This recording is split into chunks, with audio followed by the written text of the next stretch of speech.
அனைவருக்கும் வணக்கம். மல்லி வந்து மறுபடியும் இந்த ரேணுகாவ எப்படியாவது பிடிச்சிரலாம். அவங்க ரேணுகா இல்ல சுடர் தான் அப்படிங்கிறத நிரூபிச்சிரலாம் அப்படின்னு நினைச்சு தான் ஒரு பிளான் போடுதாங்க. அந்த பிளான் வந்து மல்லி போடுறத விட மனோகர் தான் அதிகமா அத வந்து ஒர்க் அவுட் பண்ணலாம் அப்படின்னு நினைக்கிறாங்க. ஏன்னா, சீக்கிரத்தில வந்து விஜய் வந்து ரேணுகா கழுத்தில தாலி கட்டிருவாங்க அப்படிங்கிறது வந்து சொல்லியிருக்கிறதுனால, அதுக்கான நாளும் குறிச்சதுனால, இப்ப அவங்க வந்து யோசிக்கிறாங்க. இனி வந்து இத தாமதிச்சுக்கிட்டே இருந்தோம்னா, அப்புறம் வந்து விஜய் வந்து அந்த ரேணுகா கழுத்தில தாலி கட்டிட்டாரு அப்படின்னா, அதுக்கப்புறம் அவ்வளோ சீக்கிரத்தில ரேணுகாவ ஒண்ணும் பண்ண முடியாது. அவங்களோட கை ஓங்கிரும் அப்படின்னு தான் நெனைக்கிறாங்க. அப்ப ரேணுகாவும் அதுக்காக தான் காத்திருக்காங்க. ஏன்னா, விஜய் மட்டும் நம்ம கழுத்தில தாலி கட்டட்டும். அதன் பிறகு வந்து இந்த மல்லி, இந்த குரூப் எல்லாரையுமே வச்சுக்கலாம். மல்லிய ஓட ஓட விட்டுறலாம் அப்படின்னு தான் நெனைக்கிறாங்க. அப்ப இந்த விஷயத்த வந்து நடக்க விடாம பண்ணணும். அந்த கல்யாணம் அப்படிங்கிற விஷயத்த நடக்க விடாம பண்ணணும். அதுக்கு முன்னாடி இந்த வீட்ல வந்து இருக்கிறது ரேணுகாவே இல்ல. அது வந்து சுடர் தான் அப்படிங்கிறத ப்ரூவ் பண்ணணும் அப்படின்னா, அதுக்கு முக்கியமா ஒரு ஆதாரம் வேணும். அந்த ஆதாரம் இல்லாம போயி, வெறுமனே வாயில போய் கதிரேசன்கிட்டயோ, இல்ல விஜய்கிட்டயோ போய் சொன்னா, அவங்க நம்ப போறதில்ல, ஏத்துக்கவும் போறதில்ல. அப்ப அதனால சில முயற்சிகள வந்து மனோகர், நாக் எடுத்து பார்த்தாங்க. அது எல்லாமே ஒர்க் அவுட் ஆகல. ஃபெயிலியர்ல முடிஞ்சது. கடைசியா வந்து மல்லி தான் நோஸ் கட் ஆனாங்க. அப்ப இந்த இடத்துல மறுபடியும் ஏதாவது ஒண்ண பண்ணணும் அப்படின்னு நினைச்சு என்ன பண்ணுதாங்க, டிஎன்ஏ டெஸ்ட் எடுக்கலாம் அப்படின்னு நினைக்கிறாங்க. ஏன்னா டிஎன்ஏ டெஸ்ட் எடுத்தாச்சுன்னா, அதான் ஒரு ஃபைனல் அத்தாரிட்டியா இருக்கும். அதான் ஃபைனல் ஒரு ப்ரூஃபாவும் இவங்க கையில எவிடன்ஸ் ஸ்ட்ராங் ஆகும் அப்படிங்கிறதுனால, அப்ப அதுக்கு எவிடன்ஸ் வேணும் அப்படின்னா 2 பேரோட பிளட் சாம்பிள் தேவைப்படும். ஒண்ணு வந்து கதிரேசன், அவங்க அப்பா அப்படிங்கிறதுனால, அப்போ அந்த இடத்துல வந்து அவங்க பொண்ணா இருக்கக்கூடிய இப்ப ரேணுகா, அவங்க பிளட் சாம்பிள் வந்து கண்டிப்பா தேவைப்படும். அப்ப இவங்க 2 பேரும் அந்த பிளட் சாம்பிளையும் எடுத்து, அத வந்து டிஎன்ஏக்கு அனுப்பி மேட்ச் பண்ணும்போது, அங்க மேட்ச் ஆகல அப்படின்னா, அப்ப அதுல உண்மை தெரிஞ்சு போயிரும். அந்த ரிப்போர்ட்ல வந்து அதுல காட்டி குடுத்துரும். அப்ப இதுக்காக தான் இந்த அளவுக்கு பிளான் பண்றாங்க மனோகர் வந்து. அத சாமர்த்தியமா வந்து எடுக்கவும் செஞ்சுட்டாங்க. அது ரேணுகாட்டயும் அந்த பிளட்ட எடுத்துட்டாங்க. அப்ப எடுத்துட்டாங்க அப்படிங்கும்போது, இனி வந்து ஈஸியா வந்து மாட்டிக்குவாங்க ரேணுகா அப்படின்னு நம்ம எல்லாம் நெனச்சுக்கிட்டு இருக்கோம்.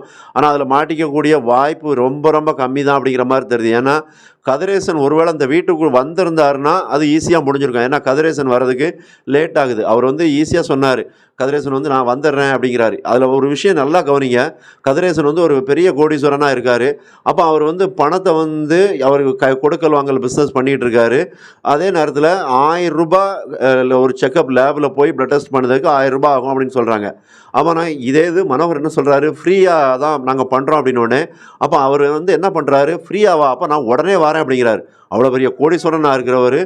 1000 காசு வந்து எவ்வளோ அழகா சேமிக்கிறாரு. சரி, நமக்கு ஒரு ரூ. 1000 மிச்சமாகுது அப்படின்னு நினைக்கிறாரு. ஓசியில தானே கிடைக்குது, அதில போய் பண்ணிருவோம் அப்படின்னு நினைக்கிறாங்க. ஆனா இதே இது நம்மளா இருந்தா என்ன நினைச்சிருப்போம்?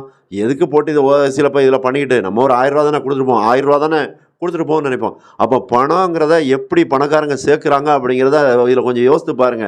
அவங்களுக்கு ஒவ்வொரு ரூவாயும் முக்கியம் அப்படிங்கிறத நினைப்பாங்க. அதனால தான் அவங்கட்ட பணம் அதிகமா சேர்ந்துக்கிட்டே இருக்கு. நம்ம வந்து பணத்த வந்து அசால்ட்டா, சரி ரூ. 100 தானே, ரூ. 500 தானே போயிட்டு போகுது அப்படின்னு நம்ம நினைப்போம். ஆனா அந்த மாரி நினைக்கவே கூடாது எப்பவுமே. அந்த மாரி நினைச்சீங்கன்னா தயவு செஞ்சு அத விட்டுருங்க. ஏன்னா ரூ. 100 இன்னைக்கு ஒரு நாள் சேமிச்சோம். அடுத்து 2 நாள் சேமிச்சோம். ஒரு மாசையில ரூ. 100 ஒரு 20 நாள் சேமிச்சோம்னா ரூ. 2000 ஆயிரும். 10 மாசம் சேமிச்சோம் அப்படின்னா ரூ. 20,000 ஆயிரும். அப்போ கணக்கு பண்ணி பாருங்க. ரூ. 20,000க்கு எத்தனை கிராம்? 1 1/2 கிராம் தங்கம் வாங்கிரலாம். வெள்ளியா இருந்தா இன்னைய ரேட்டுக்கு ரூ. 400 ரேட் வருது. அப்போ கிட்டத்தட்ட 50 கிராம் வாங்கி வச்சுக்கலாம். அந்த அளவுக்கு தான் நம்ம இருக்கணுமே தவிர, சும்மா ஏதோ பணத்த வந்து அப்படி தண்ணியா செலவழிச்சோம் அந்த மாரிலாம் நெனச்சிராதீங்க. பாருங்க, ஒரு பணக்காரரு. அவர் எப்படி நெனைக்கிறாரு பார்த்துக்கங்க. நம்ம இது சீரியல் பார்க்கணும்னு நெனச்சிடக்கூடாது. நம்ம ரியல் லைஃப்ல இந்த மாரி விஷயத்த வந்து நம்ம எடுத்துக்கணும். அப்போ இதில வந்து கதிரேசன் வரதுக்கு லேட் ஆகுது. அப்போ அவன் வரல அப்படிங்கும்போது அங்க நமக்கு வந்து கணக்கு உதைக்குது. அப்போ இப்போ மனோகர் என்ன பண்ணணும், அந்த பிளட் சாம்பிள் இவங்ககிட்ட எடுத்தது ரேணுகா, மல்லி, ராஜிகிட்ட எடுத்த பிளட் சாம்பிள் எடுத்துக்கிட்டு வெளியில தான் போணும். அவங்க போறது பைக்ல தான் கண்டிப்பா போவாங்க. இதுக்கு இடையில தான் ரகு வந்து இந்த ரேணுகாவுக்கு ஃபோன் பண்ணியிருப்பாங்க. அப்போ ஃபோன் பண்ணும்போது தான் ரேணுகா வந்து நடந்த விஷயத்த சொல்லியிருப்பாங்க ரகுகிட்ட. இந்த மாரி மனோகர் வந்து பிளட் சாம்பிள் எடுத்துட்டு போனாங்க. கதிரேசன்ட்டயும் எடுக்கணும் அப்படின்னு சொல்லியிருக்காங்க அப்படிங்கிற விஷயத்த சொல்லுவாங்க. அப்ப தான் ரகு வந்து திட்ட போறாரு. அட பைத்தியம், நீ எதுக்கு இந்த மாரி பண்ண? அப்ப உன்னோட blood sample, Kathiresan blood sample எடுக்கிறது எதுக்கு? அங்க வந்து ஒரு டிஎன்ஏ டெஸ்ட் கூட அனுப்பலாம்ல. அப்படியே யோசிக்காம நீ பாட்டு ஓசியில பண்ணாங்கன்னுட்டு பண்ற அப்படின்னு சொல்றான். சொல்லி இந்த ரேணுகாவை திட்டக்கூடிய ஒரு வாய்ப்பு இருக்கு.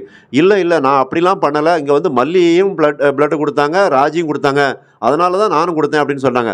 இங்கே பாரு, அதாவது சின்ன மீனை வச்சு தான் பெரிய மீனை பிடிப்பாங்க. அப்போ இதுக்கிடையில மல்லி வந்து அவங்க கொடுத்த மாதிரி அப்போ தான் நீயும் கொடுப்ப அப்படிங்கிறத தெரிஞ்சுக்கிட்டு தான் இதெல்லாம் பண்ணியிருக்காங்க அப்படின்னு சொன்னாங்க. இப்போ என்ன பண்ணுறது, போயிட்டாங்களா அப்படிம்பாங்க. அப்படியா அப்படின்னு சொல்லிட்டு தான் நான் பார்த்துக்கிறேன் அப்படின்னு சொல்லிட்டு அவங்க ஆளை அனுப்பி அந்த பிளட் சாம்பிள் எடுத்தாங்கல்ல, அந்த பாக்ஸை தூக்கிடுவாங்க அப்படிங்கிற மாதிரி தான் தெரியுது. அப்போ அந்த பாக்ஸை தூக்கியாச்சுன்னா அடுத்து வந்து லேபுக்கோ எதுவும் போய் ஒன்றும் பண்ண முடியாது. அதனால் இப்போதைக்கு இதுதான் நடக்கும். மற்றபடி இப்போவே பிளட் சாம்பிள் எடுத்து கதிரேசன்ட்டையும் ரேணுகாட்டையும் எடுத்து உடனே டிஎன்ஏ டெஸ்ட் கண்டுபிடிச்சி இது வந்து ரேணுகா இல்லை சுடர் தான் அப்படின்னு சொன்னால் அதில் வந்து பெரிய ஒரு சுவாரஸ்யம் இருக்காது. அதனால் இந்த விஷயத்தை வந்து இன்னும் கொஞ்சம் கொண்டு போவாங்க அப்படிங்கிறது தான் தெரியுது. ஒருவேளை விஜய் வந்து வேறு வழியே இல்லாமல் ரேணுகா காலத்தில் தாலி கட்டக்கூடிய ஒரு வாய்ப்பும் இருக்குது அப்படிங்கிற மாதிரி தான் தெரியுது. ஏன்னா இப்போ மல்லி மனோகர் பண்ணக்கூடிய விஷயங்கள் ஒன்று ஒன்றா தோத்துக்கிட்டே வரதுனால அடுத்து வந்து அந்த கல்யாணம் அப்படிங்கிறது நடந்துரும் அப்படிங்கிற மாதிரி இருக்குது. அதுக்கப்புறம் ஒரே வீட்டுக்குள்ளே இருந்துக்கிட்டு தான் நிறைய பிரச்சனைகளை ரேணுகா மல்லிக்கு கொடுப்பாங்க. பொறுத்திருந்து பார்ப்போம். மறக்காமல் சப்ஸ்கிரைப் பண்ணுங்கள், லைக் பண்ணுங்கள். நன்றி.